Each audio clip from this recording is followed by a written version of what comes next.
dispatch. The notion that shooters do this without intent, that they just snap because they're crazy, is largely a myth. Alexandre Bissonnette didn't come from Mars. He was born and raised in Quebec. He was born and raised in Canada. He's a product of the Canadian society. We cannot possibly accept that someone we love would do such a thing. Is that a person will start slow and they start spinning at the top in a vortex and the spiral gets tighter and faster. Are mass attacks preventable? Absolutely. C'est vous le tireur? Oui.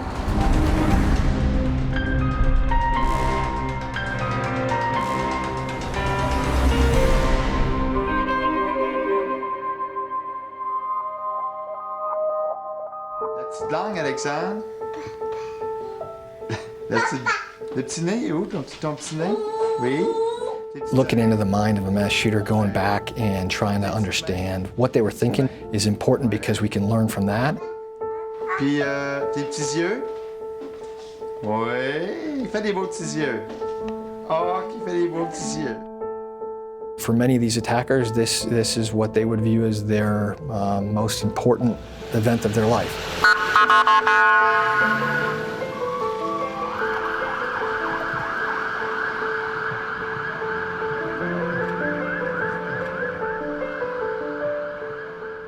How did Alexandre Bissonnette go from the boy next door to the mass shooter who left a trail of dead in a mosque in Quebec City? What if we could get inside the mind of a mass murderer?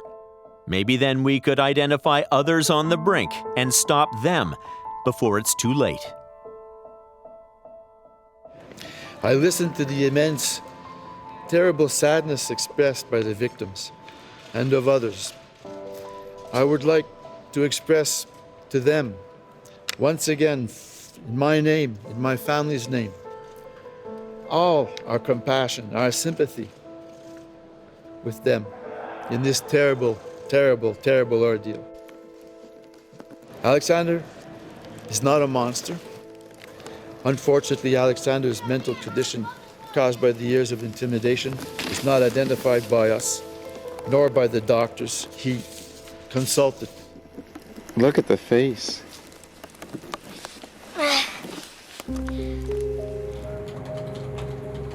Dear Mr. Bissonnette, I'm asking you to consider giving us an interview on camera for our documentary. Last spring, I began corresponding with Alexandre's dad, Raymond Bissonnette. I didn't know then our exchanges would go on for months. Dear Mr. Kelley, I want to thank you for your interest in my son's story. I'm hopeful that your documentary will go beyond the terrorist, Islamophobic, racist narrative and shed more light on how this terrible tragedy came to be. Police confirm multiple deaths at a mosque. There was a 911 call. Shots had been fired.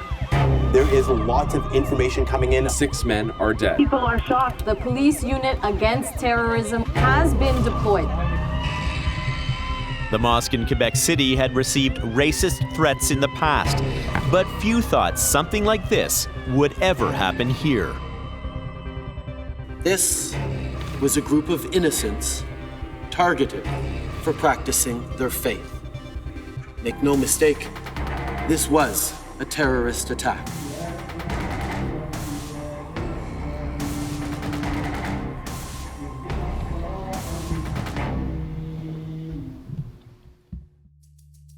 Dear Mr. Kelley, we appreciate your invitation to be interviewed, but we prefer to remain out of the public eye. Mr. Bissonnette said he and his wife weren't ready to talk, but they wanted to cooperate. They too were struggling for answers. How could we have known that an unthinkable tragedy was about to occur? Every day we live with the awful feeling of not having detected the extent of his distress. But why is it I read time and time again where their parents say, I had no idea. I didn't see this coming. There is many reasons, again, for that. I think being depressed, feeling disaffiliated, many people feel like that. So how you make the difference between someone like that and someone who is going to go on the trajectory of being a mass shooter? Well, that's the big question. That's the big question. Un de ces groupes, typiquement au Québec, dans les années 2000, on avait des groupes Ducol works with an anti-radicalization center in Montreal. Every year they intervene in some 200 cases of families who are worried their loved ones may be going down a path to violence. It's kind of fine that families are not the one in position to answer that. That's a big challenge because they know that something is wrong with their close relatives, but they are not thinking in terms of, okay, that might be the next mass shooters. But if they can't, if the person closest that's a problem. That's a problem. Alexandre, je vais te demander d'aller t'asseoir au fond. Alexandre, ici, c'est une salle qui est vidéo. Donc, The police were the first to try to understand what triggered the attack. This video was taken hours after Bissonnette stormed the mosque. D'accord.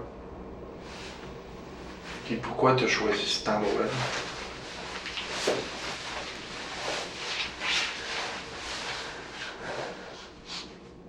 Ben, c'est...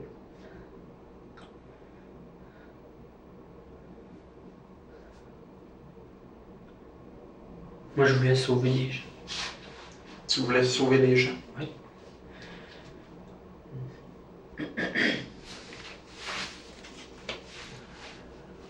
Sauver les gens de...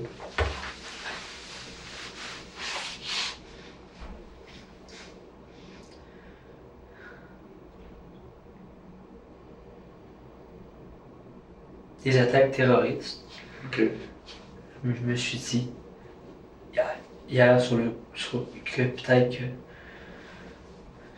lors de ce que j'ai fait, il va y avoir peut-être une centaine de personnes qui vont être sauvées.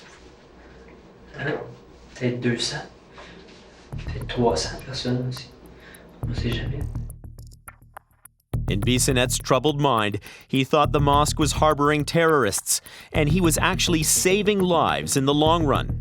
How did he get such a warped view of the world around him? I asked his father for help. Hi, Mr. Kelley. The written reports made by the psychiatrists and psychologists who examined Alexandre are in the court file and contain important information and details concerning his mental state, medications, bullying, and anxiety problems. I can send you the psychological reports if you don't have them already. The reports contain a treasure trove of information chronicling Bissonnette's descent into darkness. It's rare insight into the mind of a murderer. As you sat with him, how did you feel around him? It was a little bit strange because it was difficult to imagine that the person I had in front of me did that a year prior. With Alexandre Bissonnette's permission, we met with the forensic psychologist who interviewed him months after the attack. Bissonnette spoke to him for 7 hours. Were you sitting face to face with a monster? He did horrible things, but what's a monster? I mean, clearly he did someone that is horrible, but he was preoccupied by his family, his father, his brother, his mother.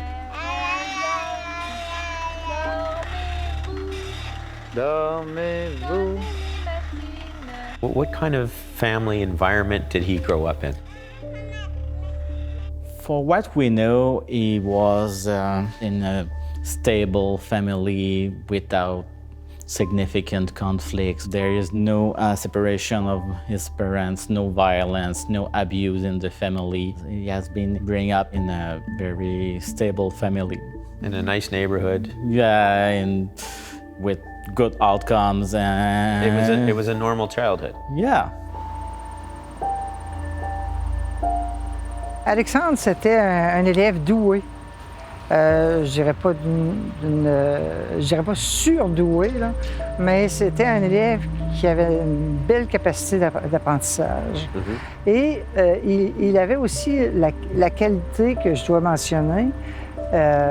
C'était un élève ambitieux.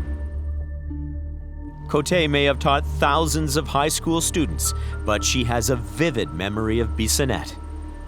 Il se faisait beaucoup intimider, puis ça me touchait. Ça me touchait, je me disais, comment il peut endurer ça? Comment il peut vivre avec ça tout le temps? Dear Mr. Kelley, the bullying started around grade 4 and got worse. Despite calls and meetings with school staff to get them to do something about it, nothing changed. Realizing that nothing was getting better, Alexander simply stopped mentioning it to us. I cannot tell you how much I regret not having done more to make sure Alexander was safe at school.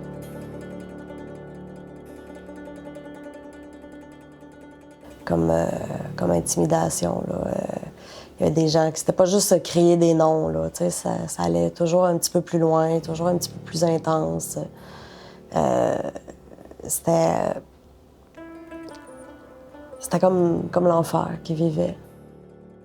Bissonnette struggled with suicidal thoughts for years. He even taught himself how to tie the perfect knot for a noose. He had the plan to commit suicide. He read about how hanging himself. When he went in the shed, he couldn't find the light switch. He just fell and cried. Bissonnette kept his suicidal thoughts to himself, but he wrestled with the idea.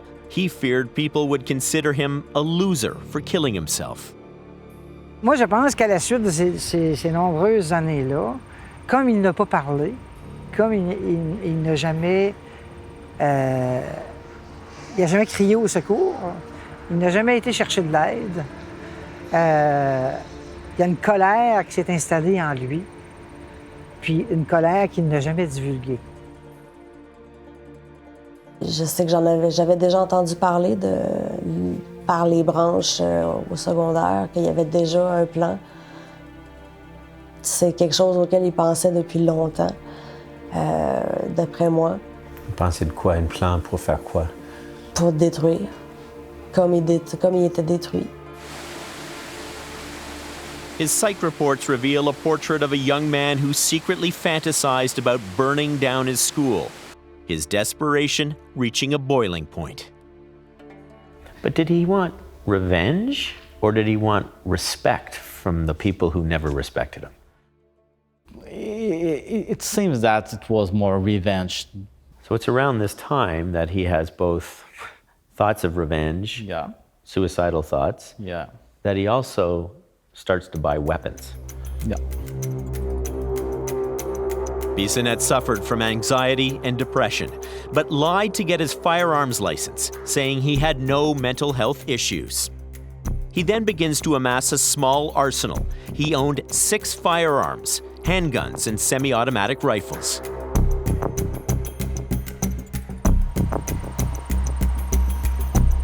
After weeks of corresponding with his parents, they agreed to meet me at their home, but no cameras. We spoke for 2 hours, the conversation raw and honest. They thought owning guns for hunting and sport shooting was a healthy hobby for their struggling son. At first, he bought just hunting weapons. After that, he reported that he felt powerful with a gun. He also developed a negative vision of others, whether bulliers or they just didn't care about him. So he started to see the world in us and them. Yeah, but he felt that he has a need to do something grandiose, something so big that nobody will ever ignore him again.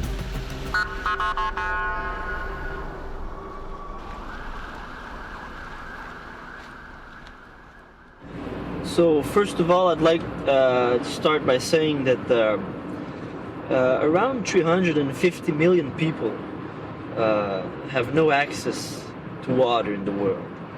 And every year, about 3.5 million of those people actually die. So, Alexandre Bissonnette posted this video about the Als Ice Bucket Challenge.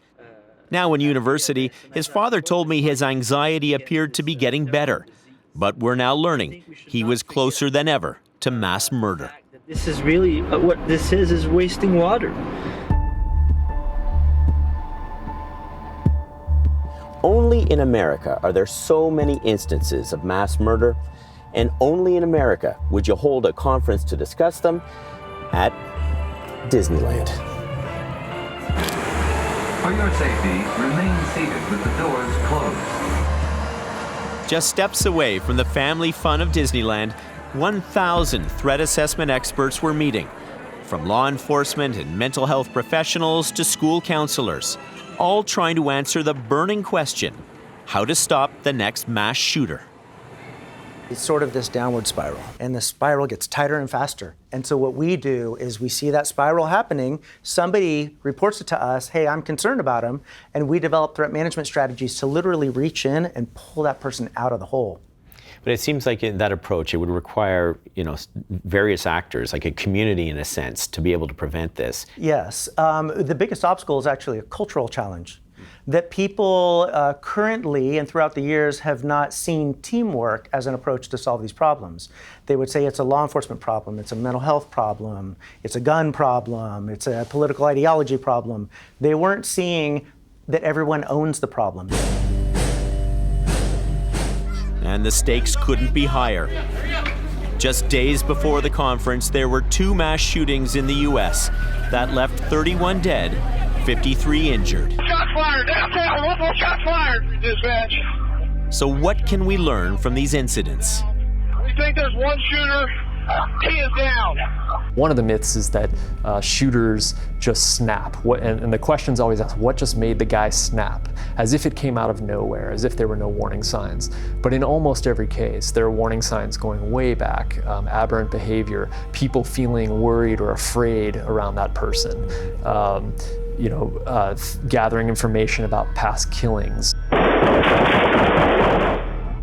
have a person who is thinking about committing an attack, thinking about where they're going to do it, in some cases conducting surveillance of the site, gathering information, thinking about their targets, and then choosing to go carry out the attack. So the notion that they just snap is largely untrue. Get us the picture, look at this one, the cops watching this stuff.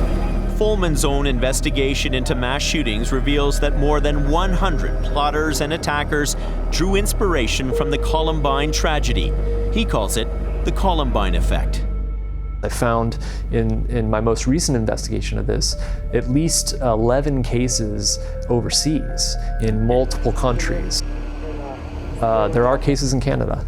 There's even a case in Crimea recently where this happened. So this has become a global problem in terms of the spread of the mythology of Columbine. Did Bissonnette do that too? We obtained a log of all his online activity leading up to the attack. What we saw was disturbing, a portrait of his descent, one online search at a time. So what I wanted to show you here, and this was from the RCMP. Take a look. I know you're just seeing this for the first time. I'm seeing like Elliot Rogers, for example, like names of Dylan Roof, Mark Lepine. Names of persons that have committed mass shootings. There is stuff that we would consider as alarming in terms of the behaviors that we usually look as indicators. He Googled shooting or shooter, including Columbine, 150 times that month before the attack, reading in detail about mass shooters. He made 200 searches alone for Dylan Roof, who stormed a church in South Carolina, killing 9 worshippers. Bissonnette would later say, "I did my research on serial killers. They're my idols." He spent much time on the internet reading about mass murder and mass murderers. He gets identified with some of them, with the experience they reported, the loneliness, rejection, things like that. But it's like the mosque attack was his Columbine, his version of Columbine. It was a way to get a revenge. The idea had grown for a decade. on and off. Coming up, an exclusive interview with the mother of one of the Columbine shooters. And a parent's painful struggle for answers. When Columbine happened and I learned that my son was dead, and then I learned that he was one of the perpetrators, I think one of the pieces for me that was just such a horrible loss was that Dylan died, and any understanding of this has died with him.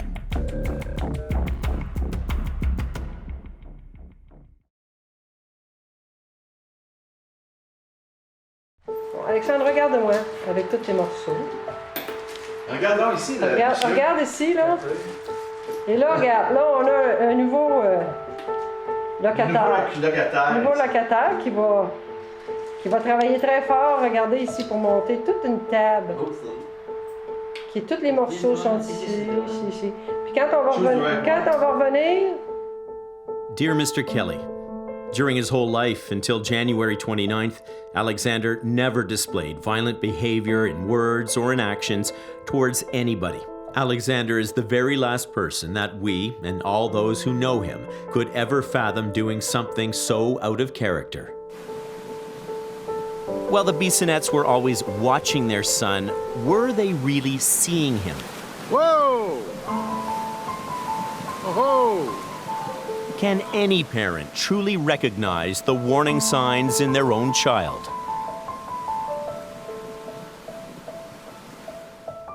It was April 20th, 1999. Later that morning at Columbine High School, my son Dylan and his friend Eric killed 12 students and a teacher. I thought if anyone could understand the pain the Bissonettes are going through, it's Sue Klebold.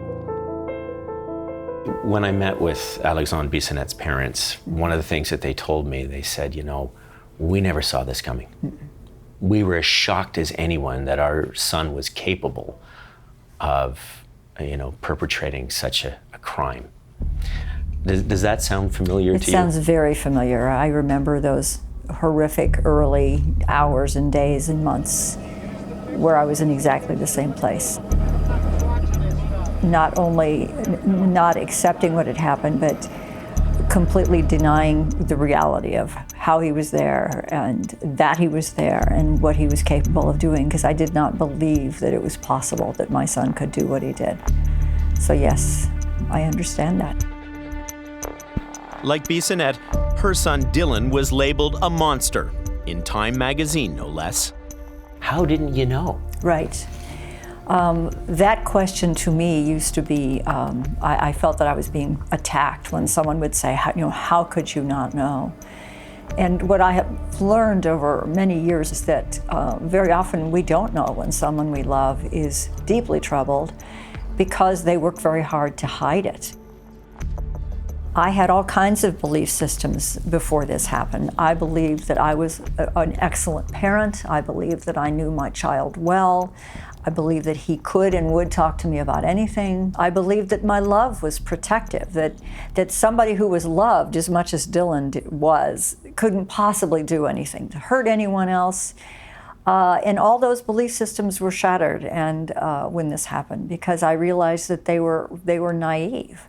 That if someone is struggling and having all these terrible thoughts, love is not enough.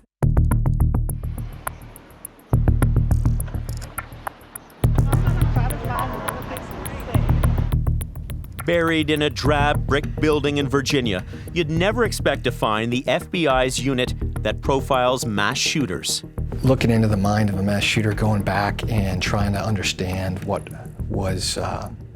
they were thinking, what was driving them down the ultimate pathway to an act of targeted violence or terrorism is important, because we can learn from that and apply it to other cases that were working before an act has occurred. I knew a week before she died I was going to kill her. They are the real-life Mindhunters, whose work inspired the hit TV series. Home alone. I asked her how her evening went. She just looked at me. You operate with the belief that these mass shootings are preventable. Absolutely. I can look at a person of concern. I can look at the different concerning behaviors that are being reported, some of the other information we can gather, and I can put that through a structured process and come out with an assessment as to what sort of potential threat they are, and then devise plans for how we can manage and mitigate that. The FBI has deconstructed 63 mass shootings looking for telltale signs, namely, how did a mass shooter behave before the attack? Well, in some cases, as what we've seen is as they might develop some sort of a pseudo-commando type personality or identity, right? So as they're moving down the pathway, they haven't necessarily solidified on a target or a plan, but they like the idea of having the weapons or looking like or appearing like something maybe that they weren't before. Just like the two Dylans, Roof and Klebold. He's posing with a gun. So that's the kind of stuff that we might consider as more than worrisome. I would say is some stuff that would be kind of alarming for us. When he spoke to you about guns, what did they mean to him? He was very afraid of being separated from his firearm. Why? It was a preoccupation. According to him, if he has been separated from his firearm, he wouldn't be able to do something big, to accomplish his plan. And the FBI says 77% of mass shooters spend weeks or months planning their attack. The attack for many of them is a very important, if not maybe the most important event of their life. And so they want it to go right. And so they may wave off on a particular target because they feel like, hey, something could go wrong here. That camera's gonna catch me, the uniformed security person's gonna ask me a question at the wrong time. And so they may move on to a different target just for sheer increasing their odds of success. As we dug through Bissonnette's psychological evaluations, we learned he was planning to go on a shooting spree long before the mosque attack. Everybody was to blame for his situation as far as he was concerned? Everybody was to blame, not just for his situation. Everybody is wrong. Everybody is bad.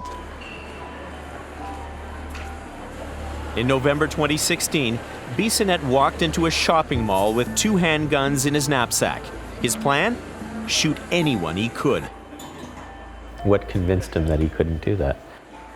He thought he had been seen by a security camera, and then he became very anxious. So even 9 weeks before the attack on the mosque, he has now got lots of plans in his mind that he's going to do something big, as he was calling it. From that time, he felt some time pressure. He had the impression that he could be arrested at any time. According to his online search history, Bissonnette began looking for a new target. Would it be his university's feminist group or the Muslim Students Association? Then, 1 month before the attack, he starts to focus on the mosque, just a few blocks from his apartment. He's also then looking at pictures of the mosque in Quebec City itself, the floor plan of that. Yeah. There is an element of the who, when, and where. Around this time, Bissonnette told a classmate he believed in white-only immigration to Canada. His political views were hardening, and then this. I'm establishing new vetting measures to keep radical Islamic terrorists out of the United States of America. We don't want them here. January 27th, 2 days before the attack, U.S. President Donald Trump announces his so-called Muslim travel ban. Bissonnette had found his target. He was afraid about terrorist acts. He said something like, not all Muslims are terrorists, but most of terrorists are Muslims. Now with a target, his anxiety is growing. The FBI says it typically takes the added stress of everyday life to push shooters over the edge.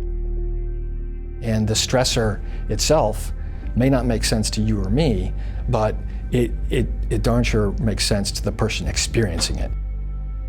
Dear Mr. Kelley, a few weeks before the shooting, a problem at his work seemed to cause his anxiety to resurface. During this period, he twice consulted with doctors who prescribed him medication for anxiety and put him on a 3-week sick leave. Est-ce que tu as eu des problèmes personnels là, avec des employés ou des collègues de travail?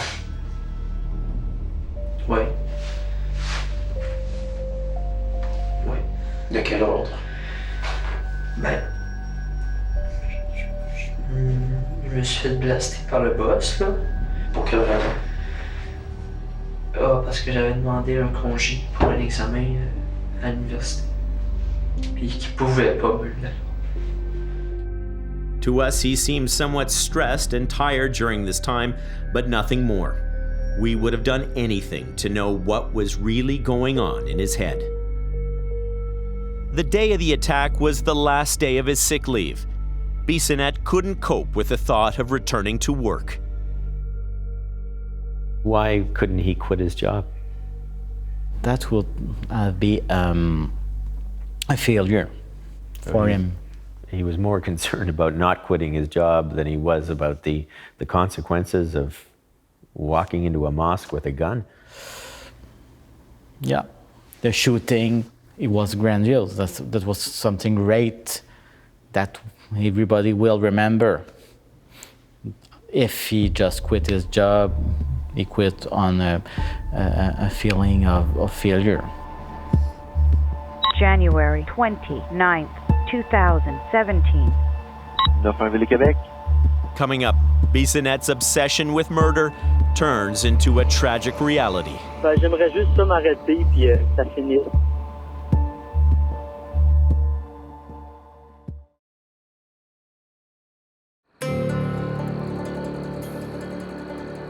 January 29th, 2017.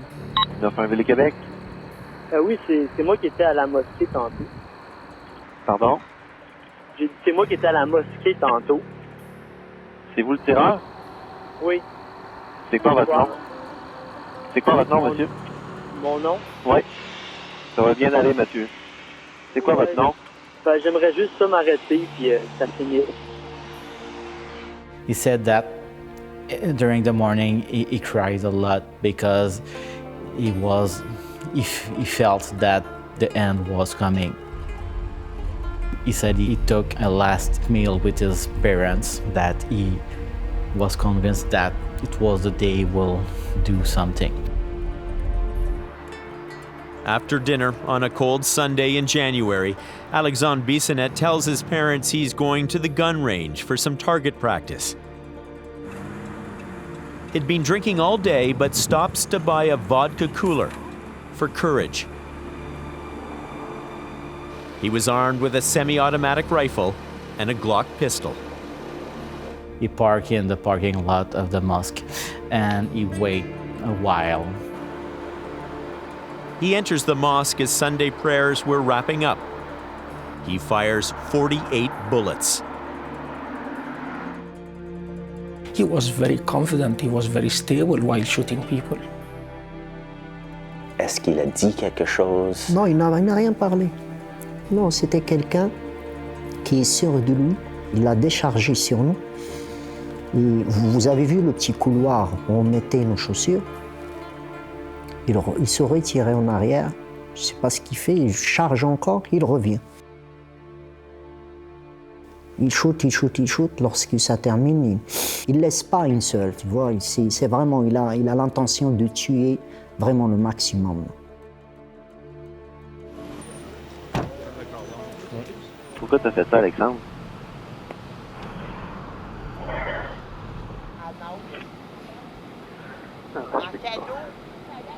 Toi, est-ce que tu as un problème de santé? Hein? Est-ce que tu as un problème de santé, toi? Un problème de santé? Un problème de santé physique ou mentale? Non, je sais pas. Tu sais pas? Pas ces questions-là. Un problème de santé. Bissonnette was desperate to rewrite the narrative of his life, to be seen as a hero. But his psychological evaluations show deep inside he was still the badly broken boy. 3 weeks before the attack, he sent this message to his father. Alexandre, I want support. Raymond, you have support. It just sounded in this entire context that appears so dark that there appeared to be at this one moment a plea for help. Yeah. I think it's kind of transparent. It's very, I think, sincere moment of I want support, and I think it's always difficult to see how much people can be in despair. And I think even for parents, it's even more terrible because they think that they are here, they are supporting their sons, but still it's not sufficient for what he was looking for. Right. That's difficult. This, to me, strikes me as a moment for intervention. There is many momentum where we collectively fail. Not just the family, we collectively fail on Alexandre Bissonnette. We fail when he was bullied at the school. Mm-hmm. We failed when he was trying to get help in the health system, and he was not giving the adequate resources for what he was looking for. We failed when he was demonstrating all these behaviors online. So it's a accumulation of failures that we all collectively have to bear on. For her part, his former school teacher, Lucie Côté, felt compelled to be a character witness at Bissonnette's sentencing. C'est mon élève. Pouvez-vous ressentir ce qu'un enseignant ressent quand une situation aussi tragique? Bien, moi, j'ai dit au juge, j'aurais donc dû questionner davantage sa tristesse. Vous avez décidé d'écrire une lettre à Alexandre. Pourquoi? Liedke Lafleur, his high school classmate, reached out to Bissonnette as he awaited his sentencing. C'est ça, Alex, je l'ai côtoyé, j'ai marché avec lui dans les mêmes, pas les mêmes souliers, mais dans les mêmes écoles, dans les mêmes corridors. Mm-hmm. Puis je me souviens de ce qu'il a vécu, puis je me souviens que c'était l'enfer. Fait que je voulais au moins qu'il sache qu'il y avait quelqu'un qui croyait qu'il n'était pas le seul et unique responsable de cette tuerie-là. It took Sue Klebold almost 20 years to tell her side of the Columbine story, her way of trying to stop the copycat killers and prevent the horror from happening again. 20 years on now, how do you cope with Columbine? I still have days when I cry, but I think over the years, all the work that I've done, all the research that I've done, has just been my way of trying to stay close to Dylan and to let him know over and over again that I am sorry that I didn't have the knowledge and the skills to be able to help him. We'll have to learn to forgive ourselves for not knowing or for not asking the right questions.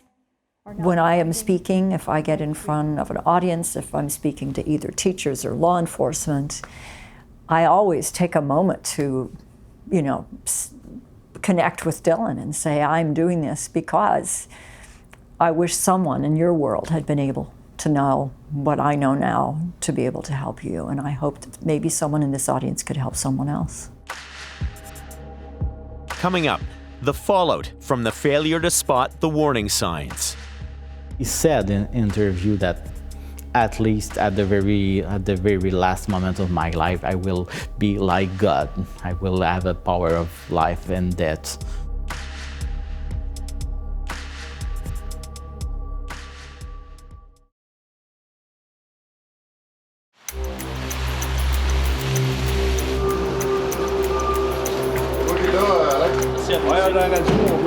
Alexandre Bissonnette pleaded guilty to 6 counts of murder, Last spring, he was sentenced to life in prison with no chance of parole for 40 years. Very likely these orphans will be still alive, and the debate will be open again, and they will relive again what we lived today. In your professional opinion, do you believe that he is a psychopath? No. Psychopaths have a lot of antisocial characteristics. They are people that commit many kinds of crimes. Mr. Bissonnette have narcissistic characteristics. He have a very bad self-esteem, but under that, he has grandiose fantasies. If you don't think he was a psychopath, do you think he was a terrorist? He didn't do what he did to promote a political view or to leave a message or to provoke fear in order to get something. What he did it to never be ignored or bullied again. He said in an interview that at least at the very last moment of my life, I will be like God. I will have a power of life and death. They are struck with the difficulty that the world isn't seeing them for what they are, or as important, as powerful, and through their final act, they're going to show that they are and change that history. Both sides in the case have appealed the sentence. The Crown wants him kept behind bars for 50 years without parole. I fear that in my son's case, actually, the Crown is actually seeking a political, not a judicial sentence. Alexandre Bissonnette will live the rest of his life, the rest of his days behind the bars. And for the entire society, it's the best thing that could happen. Dear Mr. Bissonnette, despite several requests, Raymond Bissonnette never could bring himself to sit down for an interview. We don't know if we will ever understand what happened to Alexander. All we know is he will always be our son, and we will never abandon him. There's no greater bond than the one between a parent and a child, something Alexandre Bissonnette didn't consider before he made his choice. Que tu t'es jamais posé la question que ces personnes-là que tu as tuées, c'était des pères de famille? Oui, hein? Oui, j'y pense. C'était des maris? Oui. Des frères? Des pères? Oui. Des oncles? Tu as pensé à ça? C'est pour ça aussi que... Hein, tu as pensé à ça? Oui. Hein? OK. C'est pour ça que j'ai honte comme ça aussi. T'as honte? D'accord. Viens avec moi.